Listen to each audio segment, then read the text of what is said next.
A lie repeated so often feels like the truth. The lie is that the United States government owes $40 trillion. It's a terrifying number, an unpayable number. We see it on the news, we hear politicians scream about it. But that $40 trillion? It's a distraction. It's the magician's left hand, while the right hand prepares the real trick. The real number isn't $40 trillion. The real number is over $1 quadrillion. That's $1,000 trillion. It's the size of the shadow derivatives market, a web of bets and counterbets so vast, it makes government debt look like pocket change. This is the real-time bomb.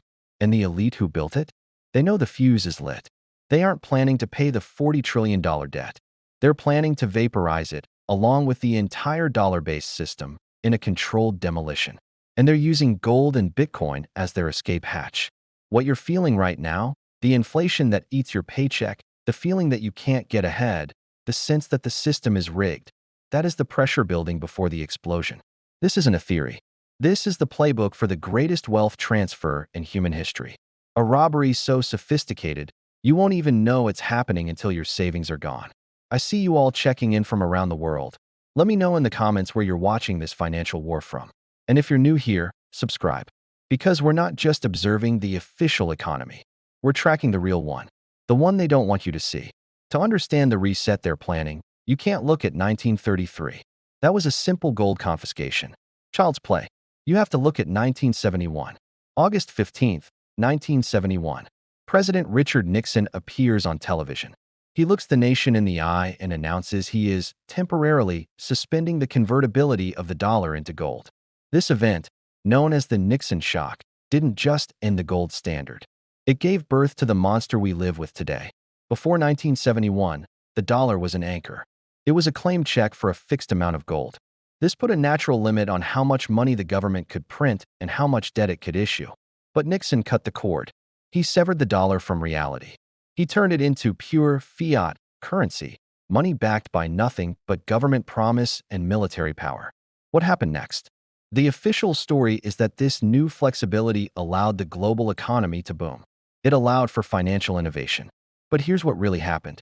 Without the discipline of gold, governments and banks went on a debt binge that has lasted 50 years. The U.S. national debt in 1971 was $398 billion. Today, it's nearly $40 trillion. That's a 10,000% increase. But the government debt was just the appetizer. The real invention was the shadow banking system. With the gold anchor gone, Wall Street needed a new way to manage risk. So they invented financial products. They created things called derivatives. These started as simple tools, like futures contracts to help a farmer lock in a price for his corn. But the greed was insatiable. They invented interest rate swaps, allowing banks to bet on which way interest rates would move. They invented mortgage-backed securities, bundling junk loans and selling them as AAA safe. And then, they invented the weapon of mass destruction, the credit default swap, an insurance policy on a debt you didn't even own. This created a house of cards. A bank could lend $1 billion, then buy derivatives insuring that billion, and then use that insurance as collateral to borrow another billion, which it also insured. It was a parasitic loop of infinite leverage, all happening in the dark, all happening over the counter, or OTC, a private, unregulated casino for the global elite. By the 1990s, this shadow market was worth trillions. The banks, the hedge funds, the governments, they were all addicted. Remember 2008? We were told the crisis was about subprime mortgages. We were told toxic assets from bad home loans nearly broke the world. It was a lie. The mortgages were just the match. The explosion was the derivatives market. When Lehman Brothers failed, it wasn't the $600 billion in assets on its books that scared the Federal. It was the $39 trillion in derivatives bets it was tied to. Its failure would have triggered a domino effect, vaporizing the entire global financial system in days. So, the government stepped in. They printed trillions of dollars to bail out the banks. They didn't fix the problem. They guaranteed it. They told the banks, your bets are now backed by the U.S. taxpayer. They took the private, parasitic casino and made it a public utility. Does that sound familiar? A small group of elites take massive, reckless bets. The bets go wrong. And you, the taxpayer, are forced to pay the bill, while they keep the profits and the bonuses. After 2008, They promised to regulate derivatives. They passed laws like Dodd-Frank. But it was a joke. The regulations were written by the banks themselves. They just pushed the risk into darker corners. The OTC derivatives market didn't shrink. It grew. It metastasized. From $600 trillion in 2008 to well over $1 quadrillion today. And now, we're facing a new crisis. The $40 trillion in government debt is forcing interest rates up. And those rising rates are a dagger aimed at the heart of the quadrillion-dollar derivatives monster. Because many of these bets are interest rate swaps, the entire system is buckling. It cannot survive. They know this. The Federal Reserve knows this. The big banks know this. They're in the same position as 2008, but 100 times bigger. They can't bail it out this time. The only option is a reset, a controlled demolition. And just like in 1971, when they secretly planned to abandon gold, today, they are secretly planning to abandon the dollar. They are just looking for the exit. Sound familiar? A crisis, an impossible financial situation, a secret plan that changes the rules of money overnight. It's the same playbook. They built a system of paper wealth, stocks, bonds, derivatives, all denominated in a currency they control. And now, they're quietly moving their own wealth out of that paper system and into hard assets. Assets that can't be printed. Assets that can't be diluted. Gold. And the new, digital gold, Bitcoin. They are preparing to pull the plug. And the person who gave them the power to do it. Well, that's the part they never talk about. The 2008 crisis was a test. It proved to the elite that they could break the entire world and face zero consequences. But it also revealed a critical weakness. The derivatives, they were messy. The bailout was public. It was ugly. They needed a new tool. Something faster, cleaner, and completely hidden from public view. They needed a way to manage their next collapse, the real collapse, without begging Congress for money. They found it in the plumbing of the financial system. After 2008, while everyone was distracted by Occupy Wall Street and the public theater of finding banks, the real power was being consolidated. The Federal Reserve, the central bank of the United States, quietly expanded a program that had existed in obscurity for decades. This program allows the Fed to swap unlimited US dollars with other foreign central banks, in total secrecy. No congressional approval. No public debate. These aren't loans. They're liquidity swaps. A true shadow facility. This tool was the key. It allows the Fed to act as the world's shadow piggy bank, injecting liquidity anywhere a derivatives crisis might be starting, long before the public ever hears about it. But that's not the twist. The twist is who controls the derivatives market that the Fed is now sworn to protect. It's not the banks, not really. It's the infrastructure behind them. The clearinghouses, the private exchanges, and the technology company that runs the software for all of it. There is one company, one piece of technology, that sits at the center of the global derivatives web, managing over $10 trillion in daily transactions. It sees every bet. It knows every position. It is the Eye of Sauron for the shadow banking system. And its name? Well, you won't believe the name or who founded it. The name is BlackRock. You know them as the world's largest asset manager. The company that controls over $10 trillion in ETFs and mutual funds. The firm that manages the retirement funds of millions of teachers, firefighters, and police officers. But that is their public business. Their real business, their shadow business, is a technology platform called Aladdin. Aladdin stands for Asset, Liability, Debt, and Derivative Investment Network. It is a massive, centralized supercomputer. It's the most sophisticated risk management system ever built. And BlackRock doesn't just use it, they license it. Their competitors, like Vanguard and State Street, they use Aladdin. Major insurance companies, they use Aladdin. The central banks of Japan, Europe, and even the US Federal Reserve itself, they all run their books on BlackRock's Aladdin. This isn't an exaggeration. BlackRock, a private corporation, has more insight, more data, and more control over the global financial system than any government on Earth. They are the fourth branch of government. And why does the government allow this? Why would the Fed let a private company become its brain? It's not incompetence. It's a merger.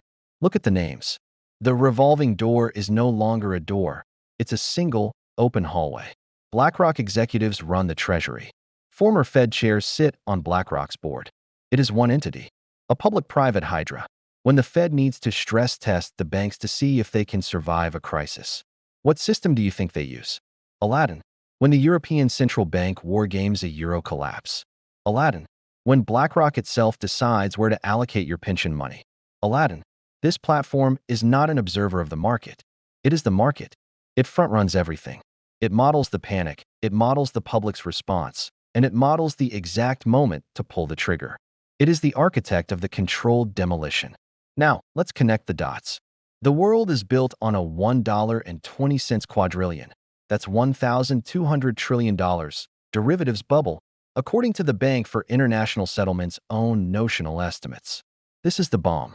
The bomb is tied to the $40 trillion in public debt. This is the fuse. Rising interest rates on the debt are lighting that fuse.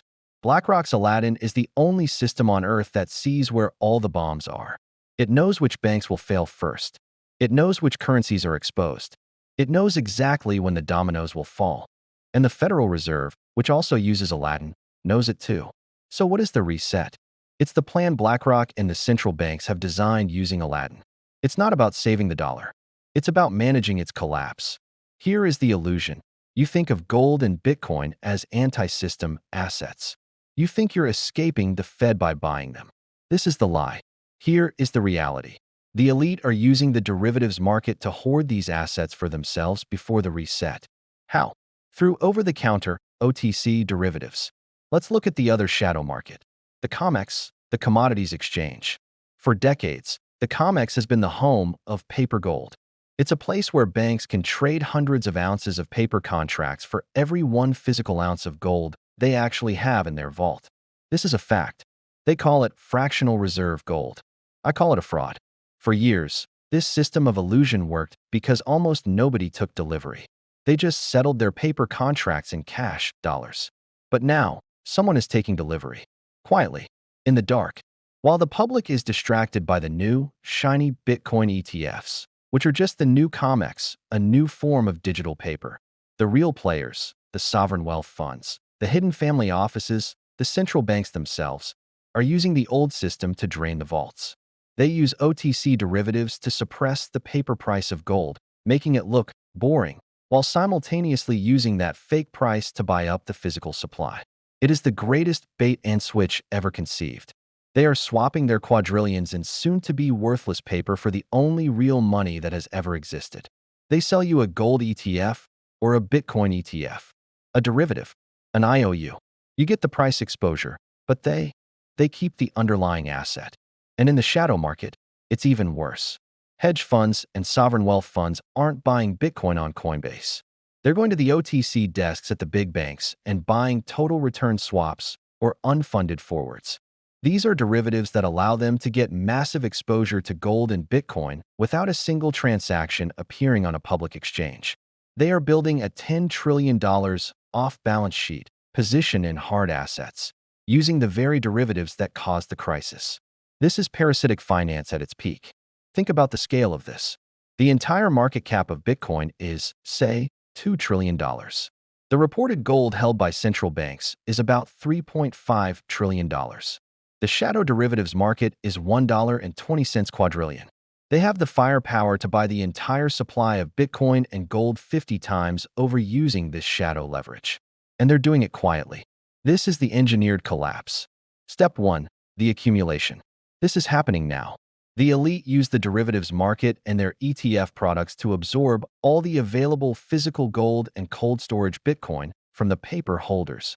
They are creating a synthetic shortage. They sell you the paper IOU, you sell them the real thing. This is greed on an unimaginable scale. Step 2. The trigger. At some point, in 2026 or 2027, the interest on the $40 trillion debt will become unserviceable. The bond market will freeze. The Fed will publicly state they must act. This is the moral hazard they've been waiting for. This is the crisis they need. Step 3. The reset. The Fed, in coordination with other central banks, using their secret liquidity swap lines, will announce a new financial architecture. They will say the debt-based fiat system is broken, and they will re-anchor the system. But what will they anchor it to? They will anchor it to the only assets they have accumulated in secret. The assets BlackRock's Aladdin has been tracking. gold and Bitcoin. They won't ask to do this. They will do it. They will trigger what's called a force majeure on the derivatives market, a greater force event. They will declare that all paper contracts, all those ETFs, all those IOUs, all those futures contracts are unsettlable. This means if you hold a gold ETF, you don't get gold. You get cashed out in failing dollars. If you hold your Bitcoin on an exchange, it halts withdrawals. But the elite, the ones who use the shadow market to get the physical assets, they're fine. Step 4, the repricing. With all paper claims vaporized, the only thing that matters is the physical asset. The supply of real gold and Bitcoin will be revealed as tiny. They won't need to revalue gold to $20,000 or Bitcoin to $1 million. The market will do it for them overnight. When the world realizes that 90% of the gold and Bitcoin they owned was just a paper promise, the price of the real assets won't just 10x. It will 100x. And just like that, the $1.20 quadrillion derivatives bubble is vaporized. The $40 trillion in debt becomes worthless, inflated away to zero. Your dollar savings? Wiped out. Your 401k, built on paper assets? Gone. But the elite, who hoarded the real assets off balance sheet using the derivatives market, emerge from the dust not just as billionaires, but as the new monarchs of a world where they own everything and you own nothing. This isn't about money anymore. When you can print dollars, money is meaningless. This is about power. It's about transforming the system from one of free market capitalism, which was always an illusion, to one of neo-feudalism. A new dark age where the 0.01% who hold the real assets, gold, Bitcoin, productive land, become the new royalty, and the 99.9% who are left holding paper, dollars, 401ks, worthless bonds, become the new serfs. This is the $40 trillion debt reset. It's not a reset of debt. It's a reset of ownership. They're not robbing you with gold and Bitcoin. They are robbing you of your dollars and paying themselves in gold and Bitcoin. The system we live in is not just broken. It was designed to break. The 1971 Nixon shock wasn't an emergency measure. It was the beginning of a 50-year plan. A plan to build a global economy on a foundation of pure debt, to let that debt metastasize into a quadrillion-dollar shadow casino, and then, at the moment of maximum leverage, to pull the plug. This isn't a future collapse. It is an engineered collapse. The next crisis will not be like 2008. It will be global. It will be instantaneous. In 2008, the system was analog. Today, it is digital. The entire shadow market runs on platforms like Aladdin. The reset won't take months. It will take hours. We are living on borrowed time, and the elite who lend us that time are coming to collect. This is the final philosophical lesson. Denial is the most expensive currency in the world. We want to believe our 401k is real. We want to believe the dollar in our bank account is safe. We want to believe that experts at the Fed and BlackRock are protecting the system.